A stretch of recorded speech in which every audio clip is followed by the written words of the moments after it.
2013 წლის 2 მარტს საქართველოს საპატრიარქოსთან არსებულ ახალგაზრდობის სულიერი და ინტელექტუალური განვითარების ცენტრში გაიმართა საქართველოს საპატრიარქოს წმინდა კეთილმსახური მეფე თამარის სახელობის სკოლა-პანსიონის მოსწავლეთა და პროფესიული საგანმანათლებლო პროგრამების სტუდენტთა ნამუშევრების გამოფენა. გამოფენაზე წარმოდგენილი იყო თექახის მხატვრული დამუშავება, ეროვნული სამოსელი და ტიხრული მინაქარი. დღეს აქ წარმოდგენილია წმინდა კეთილმსახური მეფე თამარის სახელობის სკოლა-პანსიონი, რომელიც არის ჩვენი უწმინდესისა და უნეტარესის მიერ დაფუძნებული და ჩვენი აღსაზრდელების სკოლის მოსწავლეთა და სტუდენტთა ნამუშევრებია წარმოდგენილი თექაში, მინანქარში, ხის მხატვრულ დამუშავებაში, ფერწერული ნამუშევრებია წარმოდგენილი და ეს დღევანდელი ღონისძიება, ეს გამოფენა მიუძღვენით ჩვენი ტკბილი უწმინდესის დაბადებიდან 80 და აღსაყდრებიდან 35 წლის იუბილეს.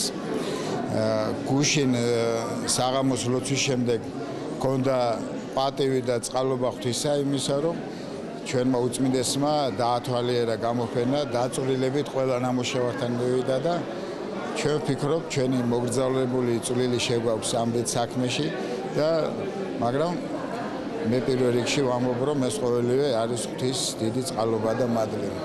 გამოფენა ეძღვნებოდა სრულიად საქართველოს კათოლიკოს პატრიარქის მცხეთა თბილისის მთავარ ეპისკოპოსის ბიჭვინთისა და ცხუმ-აფხაზეთის მიტროპოლიტის უწმინდესისა და უნეტარესის ილია მეორის დაბადების 80 და აღსაყდრების 35 წლის. მე ვარ მეფე თამარის სახელობის სკოლა-პანსიონის პროფესიული საგანმანათლებლო პროგრამის თექის მოსწავლე სტუდენტი.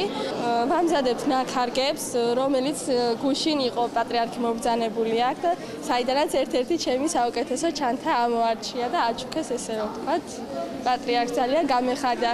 კარგი იქნებოდა მეც რო ყოფილიყავი და მე თვითონ გადამეცა, მაგრამ ძალიან მოხარული ვარ და ძალიან მიხარია, რომ აი ამდენ ნამუშევრებში მოხვდა ჩემი ნამუშევარი და გადაეცა პატრიარქს. საქართველოს საპატრიარქოს წმინდა კეთილმსახური მეფის თამარის ხელოვნების სკოლა-პანსიონი დაფუძნდა 2009 წელს უწმინდესისა და უნეტარესის სრულიად საქართველოს კათოლიკოს პატრიარქის ილია მეორის ლოცვა-კურთხევით და ხელისუფლების მხარდაჭერით. დღეისათვის სკოლა-პანსიონში სწავლობს ხელოვნების ნიჭით დაჯილდოვებული 450-მდე მოსწავლე თბილისიდან, მაღალმთიანი აჭარიდან, ჰერეთიდან და საქართველოს სხვადასხვა კუთხიდან.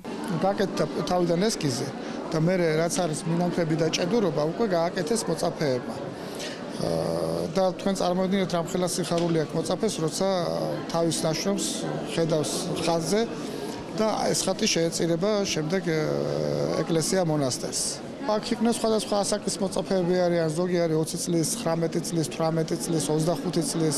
აქ კი, ყველა ასაკის მოწაფე არის და ყველამ გააკეთა თითო-თითო ეს პატარა მინანქრები. აქ მონაწილეობდნენ ხალხურ საკრავთა ჯგუფი, ვაჟთა ფოლკლორული ანსამბლი და ასევე ქალთა ფოლკლორული ანსამბლი. მე დღეს ვაჟთა ფოლკლორული ანსამბლის მივიღე მონაწილეობა და ვიმღერე და ასევე დავუკარი სხვადასხვა ნაწარმოებები. სკოლა-პანსიონი ერთადერთია საქართველოში, რომელშიც სამშობლოსა და ერთმანეთის სიყვარულით გაერთიანებულ მუსლიმანი და ქრისტიანი ქართველები ერთად ცხოვრობენ სადღეღამისო პანსიონში და სასწავლო საგნებთან ერთად ეუფლებიან ქართულ ხელოვნებას. სახელოვნებო სწავლების ცენტრში ფუნქციონირებს გოგონათა და ვაჟთა ფოლკლორული ანსამბლები, ხალხურ საკრავთა ორკესტრი, საფორტეპიანო და სავიოლინო კლასები და ფერწერისა და ხატწერის ჯგუფები.